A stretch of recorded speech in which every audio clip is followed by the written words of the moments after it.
September 26, 1983. Just after midnight, a secret military bunker south of Moscow.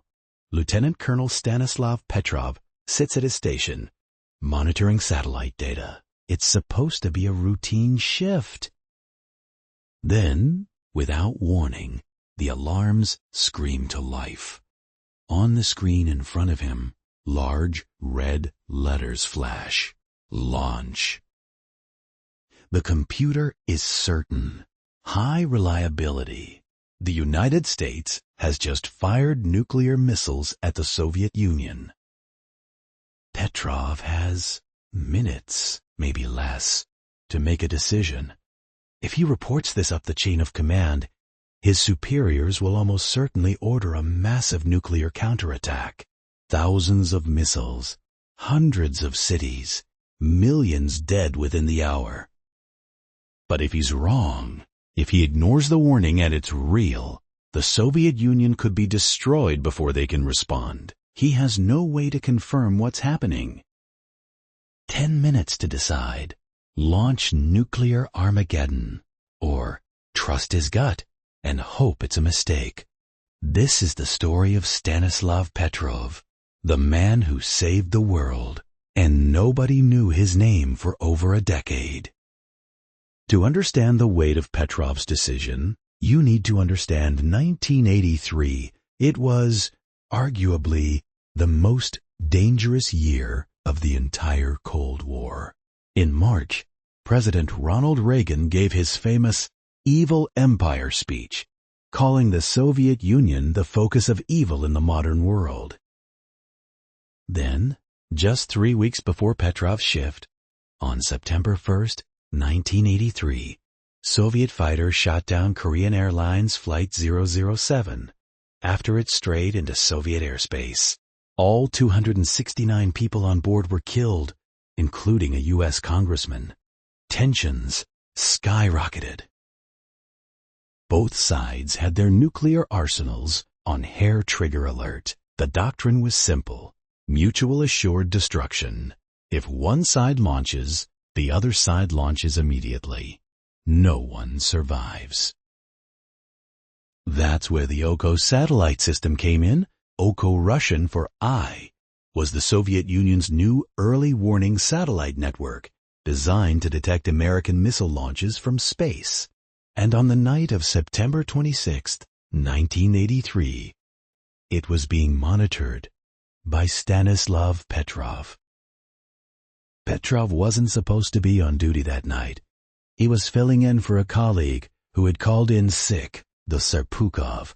1-5 bunker was one of the most sensitive military installations in the Soviet Union.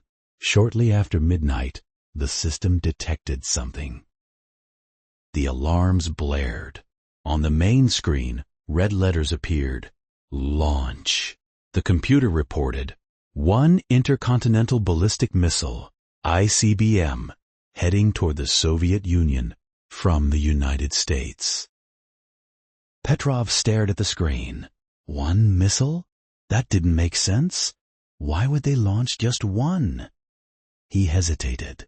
Then the computer detected a second missile, then a third, then a fourth, then a fifth. The protocols were clear. Report the attack immediately. Here's what Petrov knew. The satellite system was new. 5 missiles made no strategic sense. The ground-based radar showed nothing.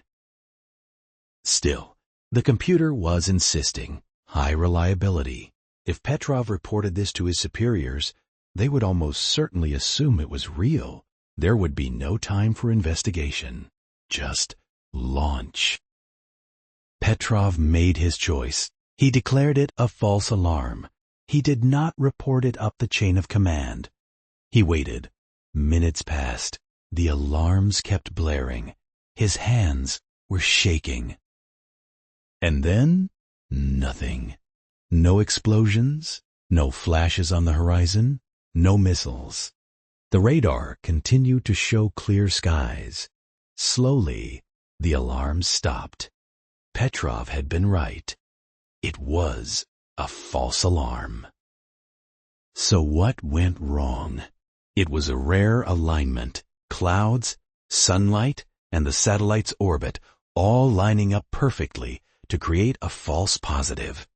The satellite's computer interpreted the reflection as the heat signature of a missile launch. So what happened to Petrov?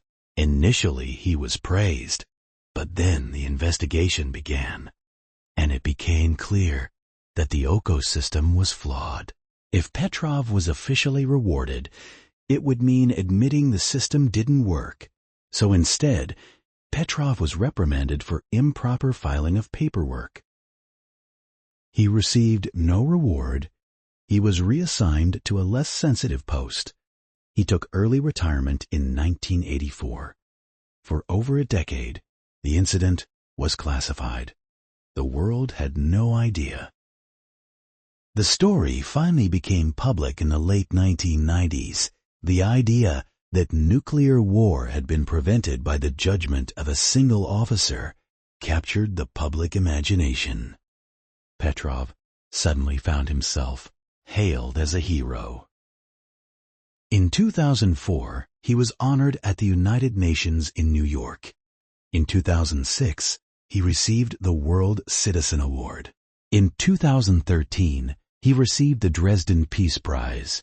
Former UN Secretary-General Ban Ki-moon said, "It is hard to imagine anything more devastating, were it not for the wise decisions of Stanislav Yevgrafovich Petrov."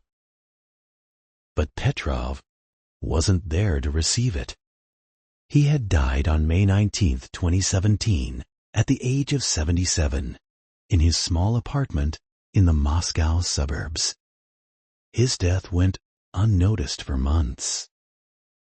So, here's what we learned.